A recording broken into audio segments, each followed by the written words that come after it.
एक सीकर ने प्रश्न पूछा है, अगर कोई अचानक बदल जाए तो क्या ये समझना ठीक होगा कि उसे किसी ने हिप्नोटाइज कर दिया है? देखिए, जहाँ तक अचानक बदलने का सवाल है तो ये एक तरीके की हिप्नोटाइजिंग ही, लेकिन ये हिप्नोटाइज करना उस सेंस में नहीं है जिस सेंस में आप समझ रहे हैं। तो फिर ये किस सेंस में हिप्नोटाइज करना है? देखिए, इसको अगर छोटा सा मैं आपके सामने एक उदाहरण दूं तो शायद आप समझ पाएंगे। मान लीजिए कि आपका नाम ए है और आपके दो फ्रेंड्स हैं, एक का नाम बी है और दूसरे का नाम सी है। अब जैसे कि आपस में दोस्त होते हैं तो दोस्तों के बीच में कुछ तनाव भी होता है, दोस्तों के बीच में कुछ मधुरता भी होती है, तो वैसे ही आपका संबंध भी है, यानी ए बी सी के बीच में उसी प्रकार का संबंध है। फिर एक दिन सी ने ऐसा किया कि आपके विरुद्ध बी को भड़काया और बताया कि देखिए, आप सही आदमी नहीं हैं, आपके अंदर ये प्रॉब्लम है, और अपने सपोर्ट का वादा किया। यानी सी ने कहा कि मैं तुमको सपोर्ट देता हूं, सीक्रेटली ही ये बात कही, लेकिन उसने बी को ये सपोर्ट दिया कि मैं तुम्हारा साथ दूंगा। डायरेक्टली नहीं कहा, मतलब इनडायरेक्टली ये कहा कि मैं तुमको सपोर्ट दूंगा, ए के खिलाफ अगर तुम कुछ भी स्टेप लोगे तो मैं तुमको सपोर्ट दूंगा। तो सी ने बी को सपोर्ट का वादा किया और आपकी कमियां बताई, और इधर सी ने आपको भी सपोर्ट किया, यानी ए को भी सपोर्ट किया और बी की भी कमियां बताई, और सी ने ए को अपना सपोर्ट देने का भी वादा किया। अब इसका नतीजा देख रहे हैं क्या होगा?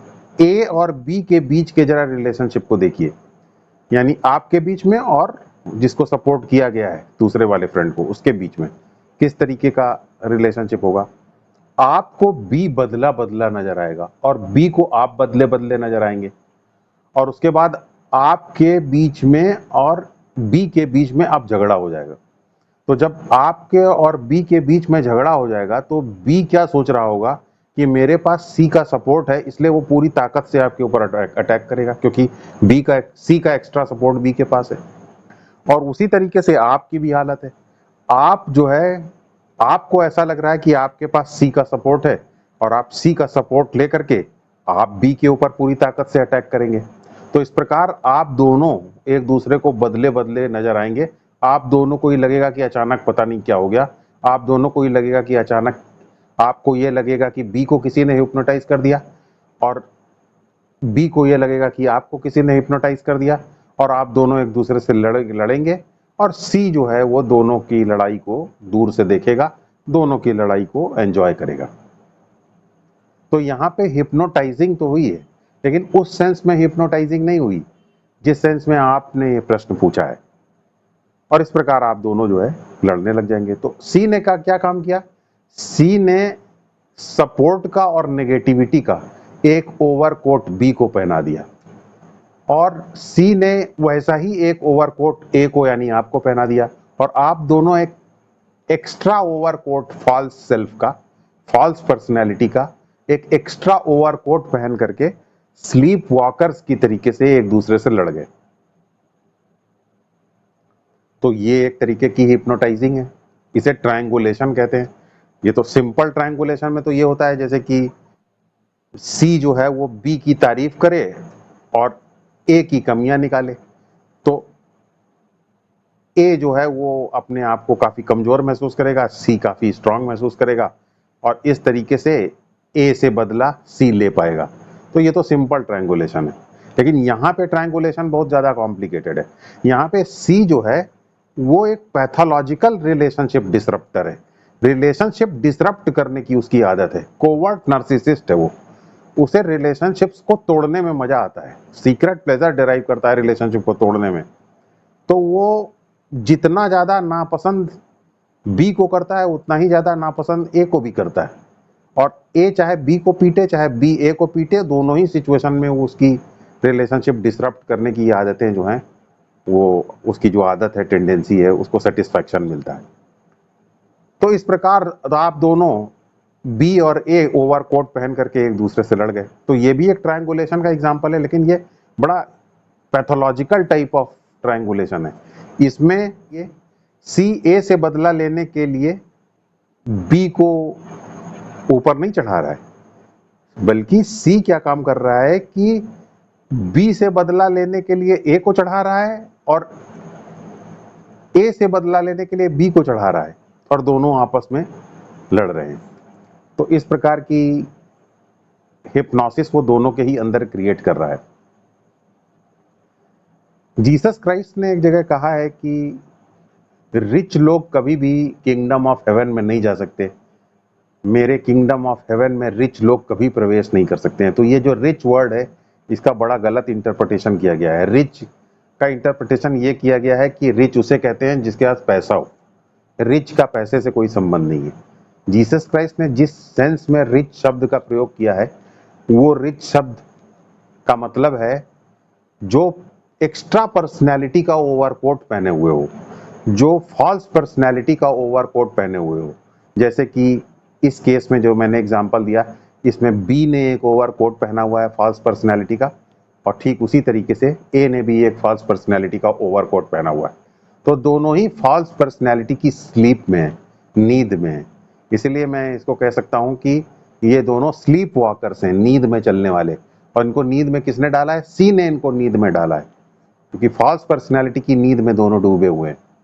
इनफैक्ट सी भी खुद भी एक नींद में है, ऐसा नहीं कि सी नींद में नहीं है। सी ने अपनी ही नींद को ए और बी दोनों को ट्रांसफर कर दिया है। तो सी की नींद क्या है? पैथोलॉजिकल रिलेशनशिप डिसरप्शन की नींद है, कोवर्ट नार्सिसिज्म की नींद है सी की। तो सी कोवर्ट नार्सिसिज्म की नींद में डूबा हुआ है, पैथोलॉजिकल रिलेशनशिप डिसरप्शन की नींद में सी डूबा हुआ है, और अपनी ही नींद को ये एक्सटेंड कर रहा है बी को और ए को, ताकि बी और ए दोनों वो नींद में आ जाएं और उसकी ये रिलेशनशिप डिसरप्शन की जो टेंडेंसी है, जो अनकॉन्शियस टेंडेंसी है, उसको सेटिस्फैक्शन प्रदान करें।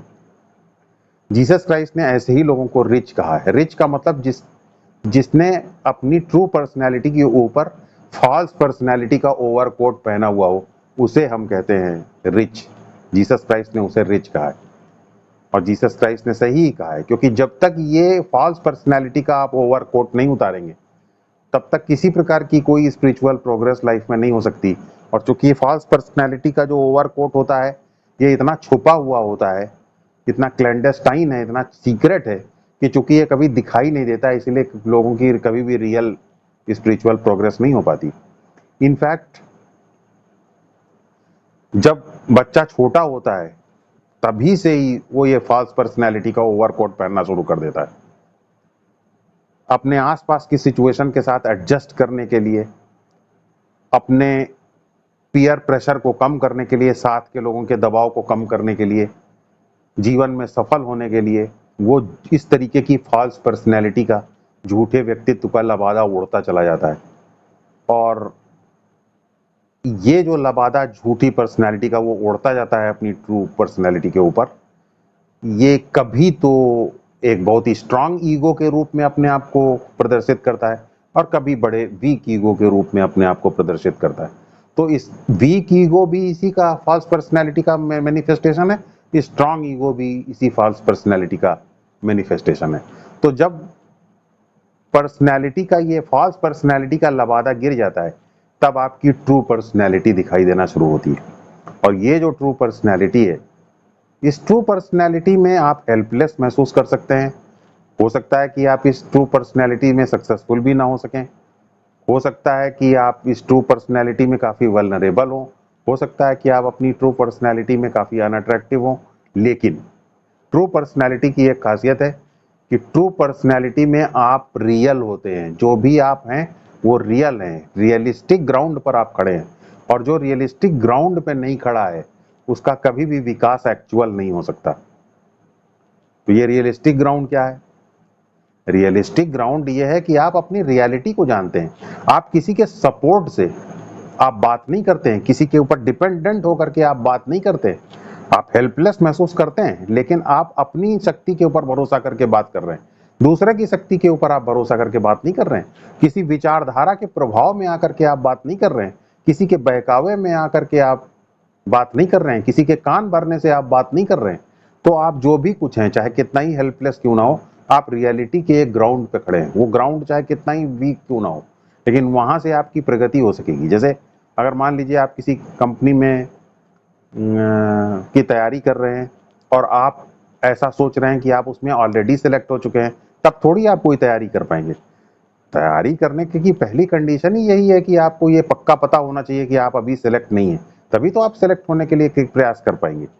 तो ठीक उसी प्रकार जब आप फॉल्स पर्सनैलिटी आपके अंदर नहीं होगी, जब आपके पास झूठा सपोर्ट नहीं होगा, दूसरों का बहकाने वाला सपोर्ट नहीं होगा, तभी तो आप अपनी वीकनेसेस को महसूस कर पाएंगे। और जब आप अपनी वीकनेसेस को महसूस कर पाएंगे, तभी तो आप अपनी वीकनेसेस को दूर करने के लिए कोई सॉलिड प्रयास कर पाएंगे, कोई रियलिस्टिक प्रयास कर पाएंगे। तो इसलिए ये फॉल्स पर्सनैलिटी बहुत खराब है। जब तक इस फॉल्स पर्सनैलिटी का ओवर कोट नहीं उतारेंगे, तब तक आपके अंदर कोई भी लाइफ में रियलिस्टिक चेंज नहीं आएगा।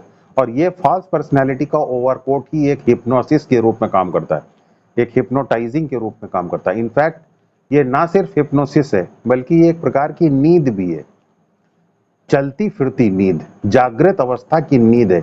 ये आपको सुला देती है। अब मैं आपको बताऊं, आप किसी कंपनी में चले जाइए, कंपनी का जो एटमॉस्फेयर है, कंपनी का जो कल्चर है, कंपनी के मैनेजमेंट का जो एटीट्यूड है, वो एटीट्यूड पॉजिटिव भी हो सकता है, वो एटीट्यूड नेगेटिव भी हो सकता है। कंपनी के अंदर क्लाइंट्स के साथ किस तरीके से व्यवहार किया जाता है, कंपनी का कल्चर क्या है, ये सारी ही चीजें एम्प्लॉयज को ओवरकोट पहना देती हैं और वो फॉल्स पर्सनैलिटी की ग्रिप में आ जाता है। कंपनी की कल्चर एक तरह का ओवरकोट है, कंपनी का ड्रेस एक तरीके का ओवरकोट है, मैनेजमेंट का एटीट्यूड अपने एम्प्लॉय के प्रति ये एक ओवरकोट है। तो इस प्रकार का ओवरकोट पहन करके एम्प्लॉय फॉल्स पर्सनैलिटी के अंदर चलता जाता है और उसको पता ही नहीं चलता कि वो फॉल्स पर्सनैलिटी में। इनफैक्ट रिलीजन और मोरालिटी ये भी झूठा ओवरकोट पहना सकते हैं लोगों को। आपने देखा होगा बहुत सारी वर्कशॉप्स होती हैं, मैंने देखा है बहुत सारी वैल्यूज और एथिक्स और इन सब चीजों की वर्कशॉप करके लोग आते हैं। ये वर्कशॉप्स कुछ नहीं करती हैं, ये सिर्फ आपके ऊपर एक ओवरकोट पहना देती हैं, एक आपको समाधान जीवन का मिल गया, ये समाधान का ओवरकोट पहना देती है। अंदर वही फॉल्स पर्सन, अंदर वही अनडेवलप्ड पर्सनैलिटी है जो आपकी ट्रू पर्सनैलिटी, उसको दबा करके ऊपर से बस एक ओवरकोट पहना देती है। और मैं आपको बताऊं कि ना सिर्फ ये विचारधाराएं एक ओवरकोट का काम करती हैं, फॉल्स पर्सनैलिटी का काम करती हैं, आपकी लाइफ के भिन्न भिन्न रोल्स भी जो है वो फॉल्स पर्सनैलिटी का काम करते हैं। वो रोल्स क्या है, मैं हस्बैंड हूँ, आप हस्बैंड का रोल एज्यूम कर लेते हैं, या मैं वाइफ हूँ, वाइफ का रोल एज्यूम कर लेते हैं, या मैं जज हूँ, जज का रोल आप एज्यूम कर लेते हैं, या फिर मैं कोई एडमिनिस्ट्रेटिव ऑफिसर हूँ, उसका रोल एज्यूम कर लेते हैं, और बस आप उसी रोल की स्लीप में डूब जाते हैं। तो रोल का आप ओवरकोट पहन लेते हैं। याद रखिए, जब तक आप अपने इन रोल्स का ओवरकोट नहीं उतारेंगे, तब तक आप ये एक्चुअल लाइफ क्या होती है उसका टेस्ट ले नहीं पाएंगे। कार्ल मार्क्स ने इसीलिए कहा था एक जगह कि रिलीजन एक नशा है। अब कार्ल मार्क्स को ये दिखाई दे गया कि रिलीजन एक नशा है, मोरालिटी एक नशा है, कार्ल मार्क्स को ये नशे की तरीके से दिखाई दे गया, क्योंकि कार्ल मार्क्स ने ये देखा है कि किस तरीके से ये लोगों को हिप्नोटाइज कर देता है। खासतौर से रिलीजन उस सेंस में कार्ल मार्क्स ने देखा होगा जिस सेंस में एक्चुअली रिलीजन नहीं है, क्योंकि रिलीजन तो अवेकनिंग का काम करता है। लेकिन अगर रिलीजन फॉल्सहुड की तरीके से आदमी ले ले, उसको एक ओवरकोट की तरीके से पहन ले, या रिलीजन से ही अपने अंदर एक फॉल्स ईगो डेवलप कर ले, कट्टरता डेवलप कर ले, तो ये एक ओवरकोट की तरीके से काम करता है। इसी ओवरकोट को कार्ल मार्क्स ने कहा था कि ये एक नींद है। लेकिन कार्ल मार्क्स को ये नहीं पता था कि कार्ल मार्क्स खुद सोशलिज्म और कम्युनिज्म की नींद में है, वो सोशलिज्म और कम्युनिज्म का ओवरकोट पहन करके बैठे हुए हैं। तो इस तरीके से विचारधाराओं का ओवरकोट होता है, रोल्स का ओवरकोट होता है। तो जब आप ये रोल्स का ओवरकोट उतार देते हैं, मैं हस्बैंड हूँ, मैं वाइफ हूँ, मैं जनरल मैनेजर हूँ, मैं ये हूँ, मैं आदमी हूँ, औरत हूँ, ये सब आइडेंटिटी का भी आप जब ओवरकोट उतार देते हैं, तब आप अपनी एक्चुअल जीवन जी पाते हैं। और तब आपकी जो स्टेट ऑफ माइंड होता है वो कहलाता है D hypnotised state of mind. तो जब तक फॉल्स पर्सनैलिटी की डी हिप्नोसिस आपकी नहीं होती, आपकी हिप्नोसिस खत्म नहीं होती है, तब तक आपके अंदर किसी भी प्रकार की कोई ग्रोथ नहीं होती। तो आप कोई अचानक बदल जाए तो इसकी संभावना ये बहुत ज़्यादा है कि उसकी फॉल्स पर्सनैलिटी का ओवरकोट उसने पहन लिया है, बजाय कि उसको किसी ने जाकर के हिप्नोटाइज कर दिया हो, कोई मंत्र फूंक दिया हो। इसकी संभावना नहीं है, फॉल्स पर्सनैलिटी ने उसको हिप्नोटाइज कर दिया। लोग यूनिवर्सिटियों में जाते हैं, वहाँ उनको किसी प्रोफेसर ने तारीफ कर दी और बस वो फॉल्स पर्सनैलिटी के ग्रिप में आ जाते हैं। यूनिवर्सिटी में वर्कशॉप अटेंड करने गए, कोई वर्कशॉप अटेंड करके आए, वहाँ कुछ वो सीख गए और बस तुरंत वहाँ उन्होंने फॉल्स पर्सनैलिटी का ओवरकोट पहन लिया, दूसरे को नीचा दिखाने लग गए, दूसरे को नीचा समझने लग गए।